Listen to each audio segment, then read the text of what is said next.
Last time we spoke about the conquest of Angar and the Japanese triumph in China. By October 18th, the remaining Japanese on Angar were compressed into a small area, and by the 21st, the resistance had ceased.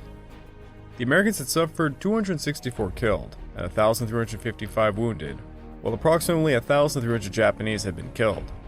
Over in the CBI theater, Harrow's forces suffered heavy losses during a delaying action Momak, with troops joining Bommel's defense by November the 16th. The 113th Regiment maneuvered to encircle Bommel from the south, while the 114th Regiment approached from the north, creating a loose encirclement. The 22nd Division's movement prompted concerns of severing key railway lines, leading Japanese forces to reposition defensively. Despite intense fighting, including a strong Chinese offensive on November the 19th, the Japanese withdrew from the key positions, allowing the Chinese forces to capture Mongshu and secure a strategic airfield for resupply, significantly impacting the campaign's dynamics. This episode is the Formosa Air Battle.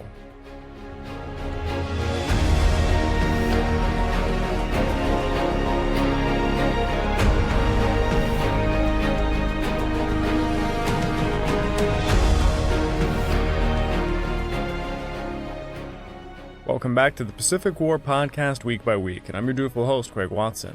But before we begin, I just want to remind you all that this podcast is only made possible through the efforts of Kings and Generals over at YouTube. Perhaps you want to learn a bit more about World War II? Kings and Generals has an assortment of episodes on World War II, and so much more, so give them a look over at YouTube.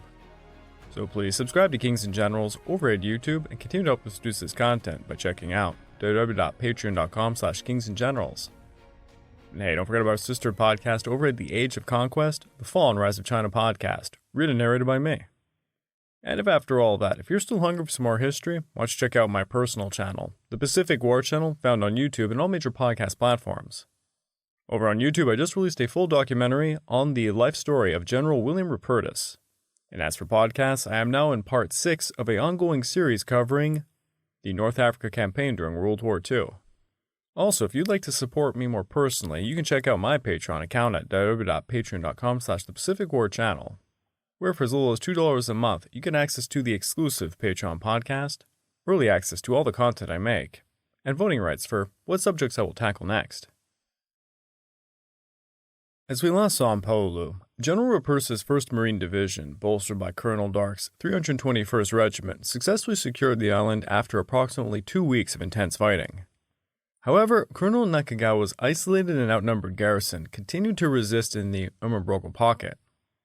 As left by nature, the Umabrogo Pocket was much like the Ibdi Pocket on Biak Island, but much larger and rougher.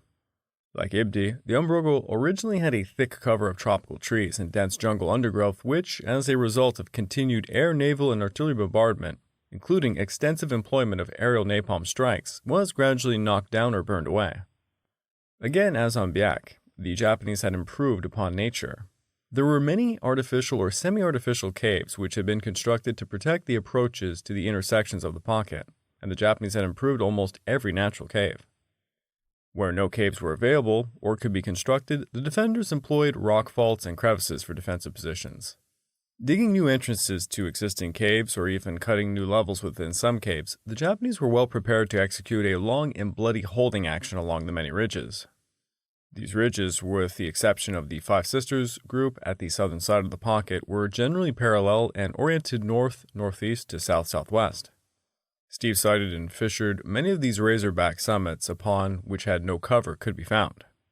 The ridges were separated by deep draws, gullies, and wider valleys, the floors of which were strewn with coral boulders or coral outcroppings similar to stalagmites. Steep as they were, the sides of some ridges were also covered with such chunks and outcroppings. In late September, the exhausted infantrymen who were tasked with containing the pocket, while the Marines cleared northern Peleliu, made several heavy assaults. They only managed to reach the X-ray phase line, marking what they believed to be the northern edge of the core Japanese defenses before they were to be relieved by the 7th Marines. With Colonel Hannikin's 1st and 3rd Battalions now holding the X-ray line, Rupertus planned a strong attack southwards, while other Marine units maintained their positions on the western and southern sides of the pocket. On the morning of September the 30th, the attack was launched. However, fierce Japanese resistance, heavy rain, fog, and sickness hindered the 7th Marines' progress southwards by October the 2nd. The following day, Hannikin's 2nd Battalion, supported by tanks, secured a foothold along the eastern ridge and atop Walt Ridge, while the 3rd Battalion finally captured the eastern slopes of Boyd Ridge. By October the 4th, however, the 7th Marines had suffered such heavy losses, and they were so depleted that Rupertus was left with no choice but to relieve them as well. As a result, Colonel Harris's 5th Marines were once again thrust into action. On October the 7th, following an hour-long artillery and motor barrage, the 3rd Battalion, along with 6 tanks, advanced into the Mortimer Valley. However, Nakagawa's determined defenders continued to resist fiercely, successfully repelling 2 powerful tank infantry assaults, causing heavy American casualties. Our old friend Eugene Sledge with K Company 3rd Battalion 5th Marines wrote about the fighting in this area. Here is a passage. Johnny led us through a jumble of rocks on Hill 140. Company K's line was emplaced along a rock rim, and we set up our motors in a shallow depression about 20 yards behind it. The riflemen and machine gunners in front of us were in among the rocks, along the rim of Hill 140 facing east towards Walt Ridge, and the northern end of the infamous Horseshoe. We had previously attacked the valley from its southern end. From the rim of Hill 140, the rock contours dropped away in a sheer cliff to a canyon below.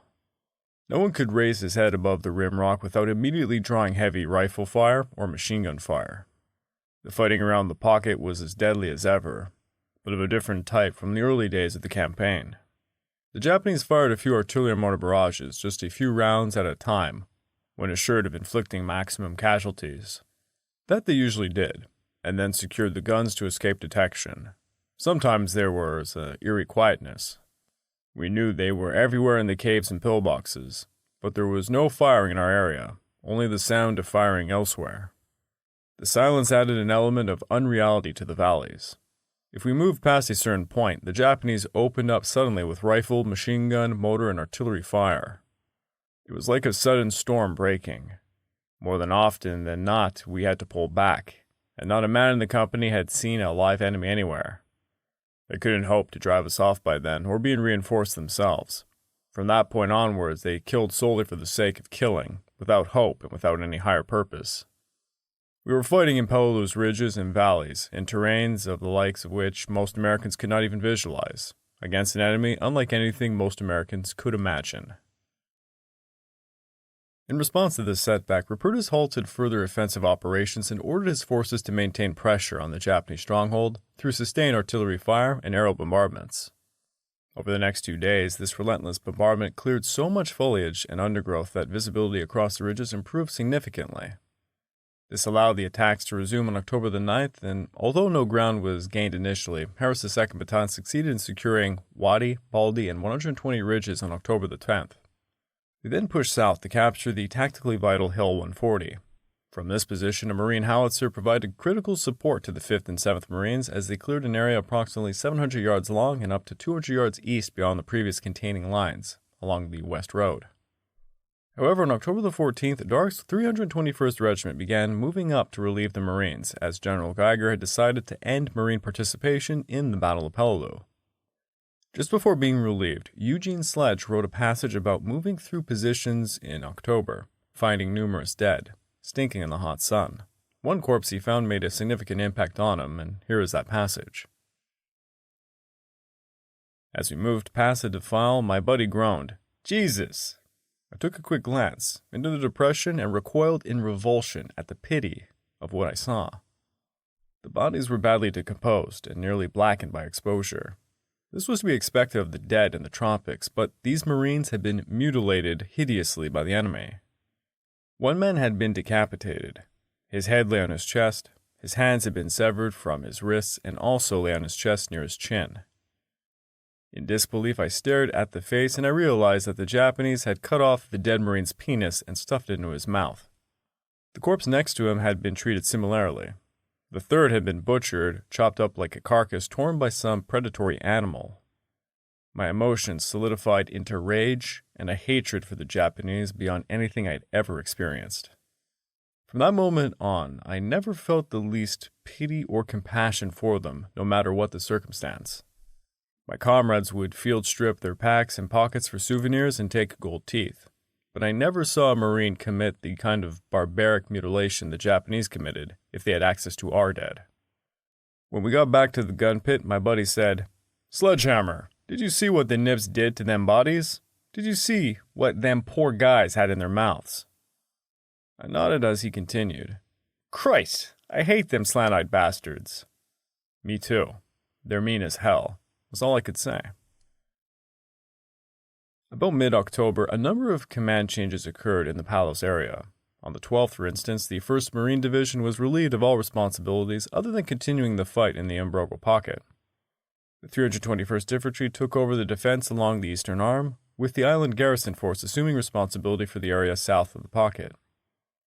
On the morning of October the 12th, the command post of the 3rd Amphibious Corps moved ashore, and General Geiger, the Corps commander, declared that the assault and occupation phase of the operations on Peleliu was ended. The exact meaning of this announcement is not clear, especially in relation to Admiral Fort's somewhat similar declaration on September the 30th, stating that Angar, Peleliu, Negisbus, and Kongaru had been captured and occupied. However, General Geiger's announcement seems to have been made in preparation for the 1st Marine Division's imminent departure from the Palaus. The statement also bears relation to the passing of control of operations in the Palaus from the 3rd Fleet and Admiral Halsey, as then represented by Admiral Fort's Western Attack Force headquarters, to the headquarters, Forward Area Central Pacific Task Force 57, under Admiral Hoover. On the 13th, General Geiger issued orders alerting the 321st Regimental Combat Team to relieve the 1st Marine Division elements still in the Umbrogo Pocket. The next day, control of all operations in the Palos passed from Admiral Fort to Admiral Hoover's command. And with the relief of the Marines in the Umbrogo Pocket, the remainder of the battered 1st Marine Division then began preparations for leaving the Palaus. At the same time, the 1st Battalion, 323rd Regiment, fresh from operations in Ulithi Atoll, started preparations to relieve the Marine units in the southwest corner of the pocket, with the rest of the regiment to follow. Consequently, the Marines prepared to depart from the Palaus, with Dark taking responsibility for the reduction of the Umbrogo Pocket. Since September the 29th, the Marines had endured an additional 1,000 casualties, bringing their total to 1,252 killed, 5,274 wounded. In return, they estimated that they had killed between 850 to 1,000 Japanese soldiers, leaving roughly 1,000 defenders in the shrinking pocket as the 321st moved back in. After a failed local attempt to capture the northmost peak of the Five Brothers Ridge on October the 16th, Dark launched a general attack the next day, which resulted in a modest gain of about 125 yards and the neutralization of some caves in the east. On the morning of October the 18th, the attack resumed, with Dark's 2nd Battalion successfully capturing the 3 peaks of the Five Brothers, thanks to the support from mortars, tanks, and LVT-mounted flamethrowers. However, undeterred by this overwhelming firepower, the Japanese immediately counterattacked and reclaimed the 3 peaks by nightfall. On the southwest side of the pocket, Nakagawa had also sent infiltrators through tunnels and connecting caves to raid the enemy lines, forcing Geiger to redirect elements of the 7th Marines and the 323rd Regiment to address this new southern pocket. After much effort, most of the infiltrators were finally pushed north on October the 23rd, though mopping up the southern pocket wasn't completed until November the 3rd. Meanwhile, on October the 19th, following a deadly napalm strike, Dark's 1st Battalion advanced about 50 yards along the ridges west of Hill 140 with the help of howitzers and much-needed sandbags. The battalion's men, lying prone on the ground, inched their sandbags forward with rifle butts or sticks, laboriously expanding their hold and almost realizing the infantrymen's dream of portable foxholes. The next day, General Muller formally assumed command of the Peleliu campaign. Following some reconnaissance and napalm strikes, the 321st resumed its assault on October the 21st, making significant progress by advancing over 100 yards and capturing the northmost peak of the Five Brothers. On the subsequent day, Dark launched a coordinated attack with his 2nd Battalion, securing the first 3 brothers, then reinforced the 1st Battalion struggling to breach Death Valley, and the 3rd Battalion sweeping through Mortimer Valley with tank support. After this achievement, with Colonel Watson bringing up the remaining 323rd Regiment to the Umbrogo area, the only major progress was to be made by capturing the 4th brother on October the 23rd. 2 days later, the 323rd began relieving the weary 321st Regiment.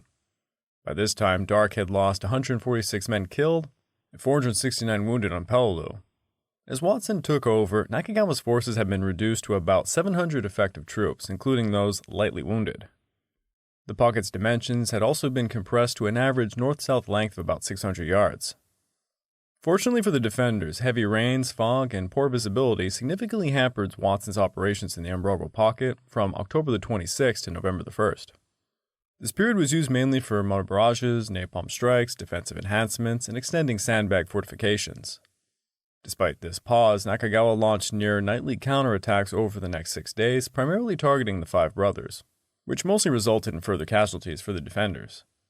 To understand the eventual reduction of the Umbrago Pocket, we need to shift our focus to the plans and preparations that General MacArthur's grand return to the Philippines required.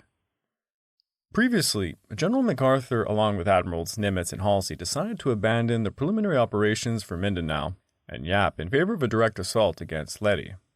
To be much more frank, General MacArthur was having a turf war with Admiral Nimitz. After the Marianas Campaign, the endgame of Nimitz island hopping across the Pacific forced the Joint Chiefs of Staff to make a choice: to invade the Philippines, or leave it to wither on the vine and instead invade Formosa. Admiral King, the Joint Chiefs of Staff, Admiral Ley, and General Hap Arnold all favored the Formosa option. For quite a while, Nimitz got everyone on board with this plan, as Formosa was the logical choice, being only 900 kilometers away from the Japanese home islands, and its seizure would cut off Southeast Asia from the home islands. With Formosa, the Americans could begin an invasion of southern China to aid their allies there, and toss plenty of B-29s at the home islands from a much closer location. But then there was the force of nature, that was Douglas MacArthur. MacArthur argued Formosa would be, quote, a massive operation, extremely costly in men and shipping, logistically precarious, and time-consuming. And he was willing to take his case straight to Washington. In July of 1944, he, alongside Admiral Nimitz, went to Honolulu to meet with President FDR. MacArthur bitterly protested the meeting, as he knew full well FDR was trying to get re-elected for a fourth term. In the words of MacArthur, humiliation of forcing me to leave my command to fly to Honolulu for a political picture-taking junket. So, not to be outdone by President FDR, MacArthur showboated by landing early, and he went straight to a local shop in a limousine he had borrowed, and he had his staff place a 4-star general insignia upon said limousine, because of course, it's MacArthur. At that local shop, he found himself some khaki trousers to go with a brown leather Air Force jacket and a cap of Filipino Field Marshal, and he was going to go out into the public waving at crowds gathering to see the president. When he moved into a cabin to meet with FDR, he refused to change into cooler attire, remember this is in Honolulu, stating to the president, "You haven't been up there where I came from. It's cold up there in the sky." MacArthur then pretended Admiral Nimitz was not in the room, and dominated the strategic discussions and attempted at every possible moment to impose his will on the rather ailing and sickly president whose physical decline had become much more apparent at this time. During a private meeting between the two, MacArthur said this to FDR. "Mr. President, the country has forgiven you for what took place on Bataan. You hope to be re-elected President of the United States, but the nation will never forgive you if you approve a plan which leaves 17 million Christian American subjects to wither in the Philippines under the conqueror's heel until the peace treaty frees them. You might do it for reasons of strategy or tactics, but politically it would ruin you." Boy, there's a lot to unpack in that statement, to be honest. But it's rather ironic, given it was his responsibility to defend those said islands, and now he was blackmailing President FDR to save them. But the truth of the matter was, MacArthur had stolen the American press and the American people's hearts. His grand statement to return to the Philippines was a huge issue. There was, of course, another issue. MacArthur could run on the Republican ticket against FDR. Some would allege FDR, during this meeting, was bullied into an invasion of the Philippines because of this very issue. To further twist FDR's arm, MacArthur assured him the losses in retaking Luzon would be minimal, stating, "Mr. President, my losses would not be heavy, any more than they have been in the past. Your good commanders do not turn in heavy losses." Despite it being a huge slight against Admiral Nimitz, MacArthur's arguments did twist the president's arm. That very evening, FDR spoke to his doctor, Ross McIntyre, stating this: "Give me an aspirin before I go to bed. In fact, give me another aspirin to take in the morning. In all my life, nobody ever talked to me the way MacArthur did." When leaning back on his plane, MacArthur turned to his aide and he boasted, "Well, we've sold it." And upon returning to his Southwest Pacific Area Command HQ in Brisbane, MacArthur informed his staff, "The President has accepted my recommendations and approved the Philippines plan." Now, MacArthur was a bit too optimistic. Although FDR agreed to invade the Philippines, he did not do so without recommendations of his Joint Chiefs of Staff. The Navy was to bear the brunt of furnishing air support in the early stages of the campaign. By arrangement with Admiral Nimitz, the carrier task force from Admiral Halsey's Third Fleet was to strike northern Luzon and Okinawa, or Formosa, or both, from A-Day -10 to A-7. From A-4 through A-Day, strikes were to be made against Luzon, the Cebu Negros area, and the Leyte area in support of the landings. As soon as the Palo Air Base facilities would permit, shore-based air forces from the Central Pacific were to operate in the Biscal area. The Allied naval forces were to furnish carrier aircraft as protection for convoys and naval task forces, and be supplemented by aircraft of the Third Fleet and the Allied air forces to provide direct air support for the landings. In addition, it was to furnish protective air support and cover by carrier aircraft prior to A-Day for the preliminary landings in Leyte Gulf, and for a minesweeping operation. On September the 24th, General Kenney issued an order for the Leyte operation and assigned missions to the Allied air forces. He designated General Whitehead's 5th Air Force as the Air Assault Force, and it was to support the operation by intensified air activities against enemy installations, destroy air hostile forces and surface forces in the Celeb Sea, and assigned airs in the Philippine archipelago, and provide air defense for existing bases and forces in transit to Leyte within range of its capabilities. It was also going to be prepared to establish on order land-based air forces on Leyte. The 13th Air Force was to support the missions of the 5th Air Force, while the Royal Australian Air Force Command was to destroy Japanese installations and sources of raw materials in the Netherlands East Indies. Additionally, Halsey's Third Fleet was to be on standby to support the Leyte operation within the objective of, quote, destroying enemy naval and air forces in or threatening the Philippine area.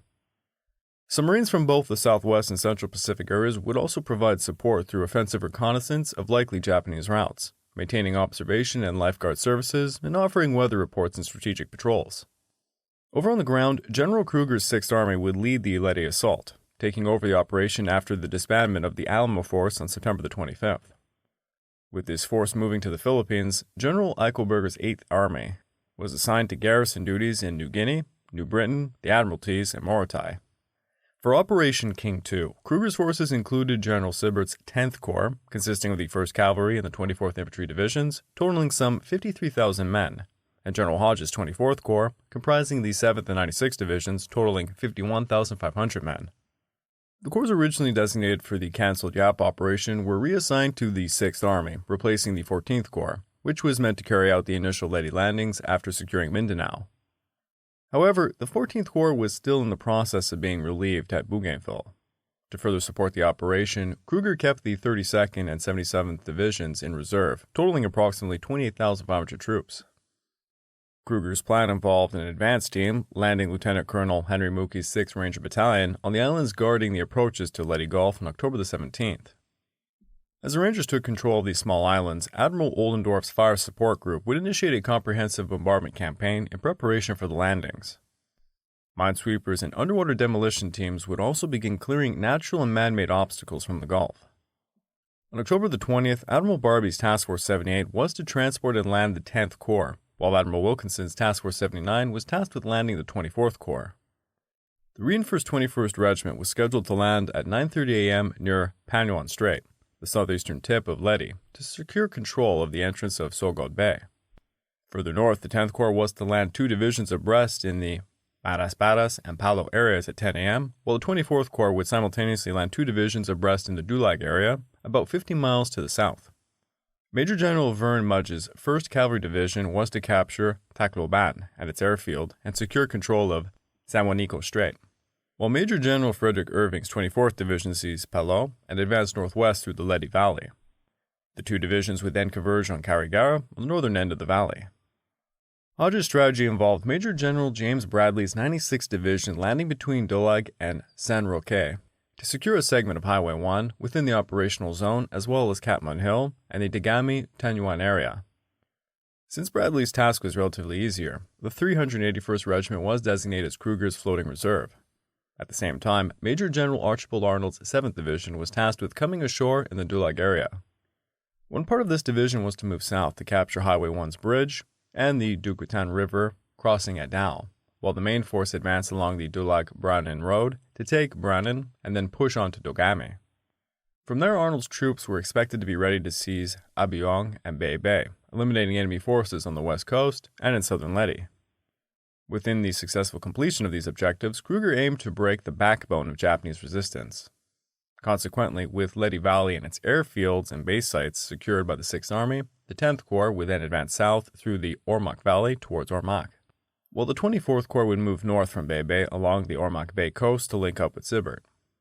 Meanwhile, General Yamashita relied on General Suzuki's 35th Army, which consisted of 4 divisions and 2 independent mixed brigades dispersed across the central and southern Philippines. Specifically, Leyte was defended by Lieutenant General Makino Shiro's 16th Division, experienced veterans of the initial Japanese invasion of the Philippines. Aside from minor forces left on Luzon and Samar, Makino commanded the full combat strength of the 16th Division, supplemented by the 4th Air Division ground units, 35th Army service units in the area, and elements of the 36th Naval Guard unit stationed at Ormoc and Tacloban. Anticipating that enemy landings would most likely occur in the Dulag, Tarragona, Abuyong sector, Makino strategically positioned the majority of his troops in fortified coastal positions between Abuyog in the south and Palo in the north, with the densest concentration around Dulag. By October, the 16th Division had completed 3 lines of trenches along the shoreline, but these defenses were weak and inadequately placed. The field positions were old-type long connecting trenches prepared in 3 echelons. These were difficult to defend and easily discovered from the air since camouflage was lacking. The only effective positions were the cave emplacements for artillery, which had been constructed on Catmon Hill, and about 60% of these defenses constructed were completed by the time of the invasion. In the event of an enemy invasion, Suzuki kept the 30th Division and 3 battalions of the 102nd Division as a mobile reserve, ready to be deployed to destroy the enemy wherever they might land. This strategy was known as the Suzu Plan. If the enemy landed at Davao, the mobile reserve would reinforce the 100th Division. If they landed at Leyte, the main force of the 30th Division and 3 battalions of the 102nd Division were to land at Ormoc to support Makino's defenders. Meanwhile, back in September, Mitscher's fast carriers had conducted several strikes against the Philippines, leading to the near destruction of Japanese air forces and shipping in the region. To prevent air reinforcements to the Philippines, Halsey ordered Admiral Sherman's carrier-based aircraft to land strikes against enemy aircraft staging areas in the Ryukyus, particularly Okinawa, on October the 10th. These strikes successfully destroyed an estimated 111 aircraft and sank or damaged 34 ships. Simultaneously, a carrier force under Rear Admiral Alan Smith shelled Minami Torishima. The following day, the carriers under Admirals McCain and Davison carried out a feigned attack on northern Luzon, sinking 2 more ships off Apari. As the attack on the Ryukyus began, Admiral Toyoda was at Shinjuku in northern Formosa, returning to Tokyo after a command inspection in the Philippines intended to boost morale. Upon learning of the strikes, Toyoda believed that the American carriers in the northern Philippine Sea were vulnerable to his powerful land-based air forces. Over 1,800 aircraft were allocated for Operation Show in total, but they were widely dispersed across the 4 operational regions. About 1/3 of them were not battle-ready due to casualties and a lack of parts or trained pilots. When the fighting began, Vice Admiral Fukudome Shigeru, the commander of the 2nd Air Fleet based in the Kyushu-Okinawa-Formosa district, had approximately 700 aircraft ready in Formosa and Kyushu. 100 or so aircraft in the Seto Inland Sea was later added to this command. Over the next 4 days, an additional 690 or so planes flew in from bases in Japan and China. Toyota saw this as a prime opportunity to deal a crippling blow to the enemy fleet and disrupt the Allied invasion timeline. Consequently, he decided to risk all available naval air power in a determined effort to destroy Mitscher's carrier forces, taking personal command of the battle operations in Formosa on October the 10th. As anticipated, Halsey planned to launch strong carrier-based strikes against Formosa on October the 12th and 13th. Mitscher's 4 task groups were assigned targets in the southern, northern, and central parts of Formosa, as well as the Takeo area. Additionally, General LeMay's first 2 B-29 strikes of October were scheduled to support the attack, targeting the Okayama Aircraft Repair and Assembly Facility in Takeo, with 170 sorties. Originally set for October the 11th and 14th, these strikes were postponed to October the 14th and 16th due to unfavorable weather forecasts. After a rapid overnight approach on October the 11th, Mincher's carriers reached their positions off Formosa the very next morning. All four task groups completed launch of pre-dawn fighter sweeps by around 6 a.m. Because the Japanese were on full alert, Grumman Hellcat fighters from all four groups were intercepted by enemy aircraft, and moderate to intense anti-aircraft fire was universally reported. Air-to-air engagements were fiercest over the northern and central parts of Formosa, where aircraft from Rear Admiral Gerald Bogan's Task Force 38.2 and Rear Admiral Frederick Sherman's Task Force 38.3 operated. Sherman's USS Lexington and USS Essex claimed about 50 enemy aircraft shot down between them. Bogan's task group contained 3 Essex-class carriers, the USS Intrepid, Bunker Hill, and Hancock. Intrepid and Bunker Hill would claim over 50 Japanese aircraft destroyed, making the combined claims for the two groups around 100. Many of Japan's more experienced pilots were killed during the first wave of American air raid. American carrier air groups had suffered minimal personal losses, with 9 U.S. aircraft shot down and 3 pilots subsequently recovered by nearby ships or submarines. These lopsided results were in part due to a lack of experience amongst Japanese pilots. The Imperial Japanese fighters stationed in the northern parts of the Philippines were still in training. The bulk of enemy fighter aircraft reported by U.S. aviators were the Japanese Army types, primarily the Nakajima Ki-44, nicknamed the Tojo, the Kawasaki Ki-61, known as the Tony, and the Nakajima Ki-43, known as the Oscar. Even though there were some experienced Japanese naval aviators operating at this time, the Imperial Japanese Army and Imperial Japanese Navy Mitsubishi A6M Zero fighter units reconstituted after the Battle of the Philippine Sea were still learning to work together and did not execute the kind of section or divisional flying that yielded tactical advantage. By the third strike, the Hellcats had established air dominance over Formosa, with Admirals Bogan and Sherman each claiming over 50 Japanese aircraft destroyed at the cost of 9 American planes shot down. All of this would enable the Americans to carry out 4 strikes during the day, preceded by fighter sweeps. The Hellcats quickly gained air control over Formosa against 230 Japanese fighters on the island. The third strike of the day, the Americans faced no air opposition.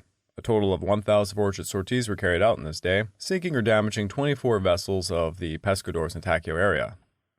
This led Toyota to order the activation of the air component of Operation Shogo at about 10:30 a.m. on October the 12th.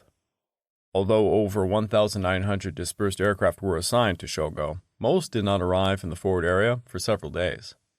Consequently, Vice Admiral Fukudome Shigeru's 2nd Air Fleet began preparing up to 800 planes in the southern parts of Kyushu for an attack, supported by Admiral Ozawa's newly reconstituted flying groups from the 3rd and 4th Carrier Divisions. Though the day's remaining carrier strikes by Hellcat fighters, Helldiver dive bombers, and Grumman TBF Avenger torpedo bombers did significant damage to military installations on Formosa, they failed to completely neutralize Japanese air power based on the island. Lead aircraft on October the 14th had made photos revealing Navy damage, which included 4 buildings destroyed and 9 damaged out of 80 at the assembly plant, and 5 hangars destroyed at the airbase. Many surviving structures would be destroyed by B-29 raids during the later days of the battle, however. The only Japanese attack that day involved about 45 torpedo bombers, which mistakenly reported 2 carriers as damaged. Meanwhile, the T-Attack Force, a special unit for the operations in adverse weather, conducted a strike within a sudden typhoon from about 7 p.m. to 8:20 p.m. before landing on the Formosan bases. Their efforts were largely ineffective, as American ships used smoke screens and evasive maneuvers to avoid damage. 8 Japanese aircraft were shot down by the ship's guns during the night, and 3 Mitsubishi G4M Betty bombers were claimed by night fighters from the USS Independence. The USS Princhet suffered damage from friendly fire, but no damage from enemy aircraft was incurred. On October the 13th, Mincher's forces resumed strikes against Formosa and the Pescadores with up to 600 aircraft, encountering less opposition but achieving only minor damage due to poor weather. Despite this, Halsey reported the destruction of 520 Japanese aircraft, the sinking of 37 ships, and 74 probable sinkings over the next 2 days. At dusk, the carriers came under attack from 32 planes of the T-Attack Force. Despite Bellewood's combat air patrol shooting down 16 enemy aircraft, 6 G4M bombers managed to evade the interceptors and launched a series of determined attacks on Davison's carriers, releasing 4 torpedoes before all 6 were eventually shot down by shipward anti-aircraft fire. Fortunately, the torpedoes missed their targets. One torpedo ran just ahead of the USS Franklin, and another ran too deep and passed beneath the carrier. One of the Bettys attempted to crash into Franklin on its way down, but glanced off the flight deck and slid over the starboard edge of the ship into the water.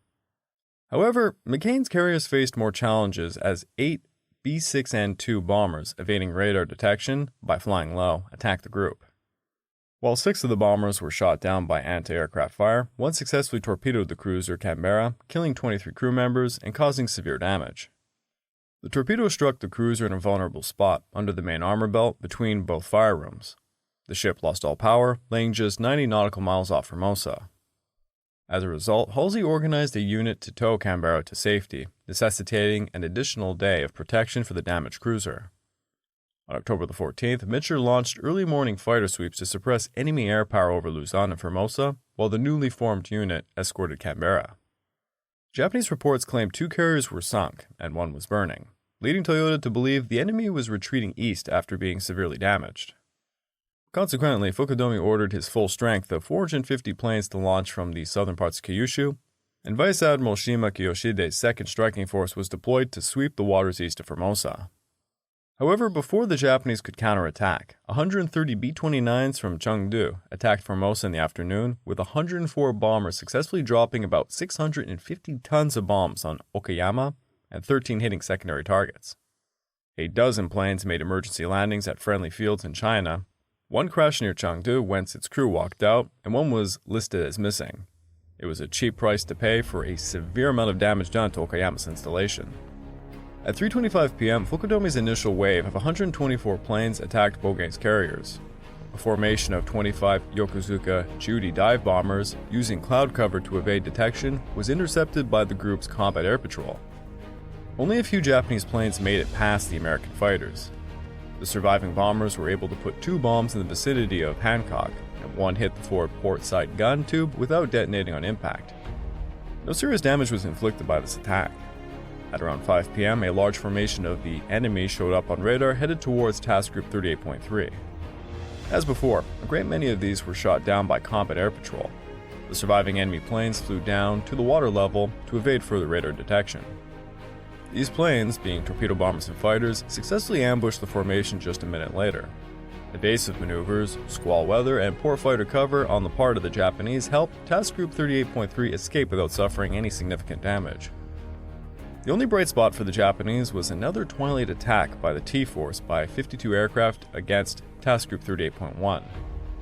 4 Jills broke through to attack light cruiser Houston. 3 were shot down, but the last succeeded in placing a torpedo in another vulnerable spot that flooded the engineering spaces and caused all power to be lost. As a result, Admiral Halsey was left needing to tow 2 cruisers to safety, a small price to pay. I would like to take this time to remind all of you that this podcast is only made possible through the efforts of Kings and Generals over at YouTube. Please go subscribe to Kings and Generals over at YouTube and continue to help us produce this content by checking out www.patreon.com/kingsandgenerals. Hey, don't forget about our sister podcast over at The Age of Conquest, The Fall and Rise of China podcast, written and narrated by me. And if after all that, you're still hungry for some more history, why don't you check out my personal channel, the Pacific War Channel, found at YouTube and all major podcast platforms. Over on the YouTube channel, I just released a full documentary on General William Rupertus. As for podcasts, I'm on part 6 of my new series on the North Africa campaign of World War II. If you'd like to further support me, please check out my Patreon account at www.patreon.com/thepacificwarchannel, where for as little as $2 a month, you get access to the exclusive Patreon podcast, early access to all the content I make, and voting rights for what I will tackle next. By hook or by crook, General MacArthur bullied President FDR into allowing an invasion of the Philippines. To soften up the new targets, strikes were unleashed against Luzon, Formosa, and Okinawa. Despite a strong Japanese defense, American air superiority was achieved through aggressive carrier strikes, leading to the destruction of numerous Japanese aircraft and ships.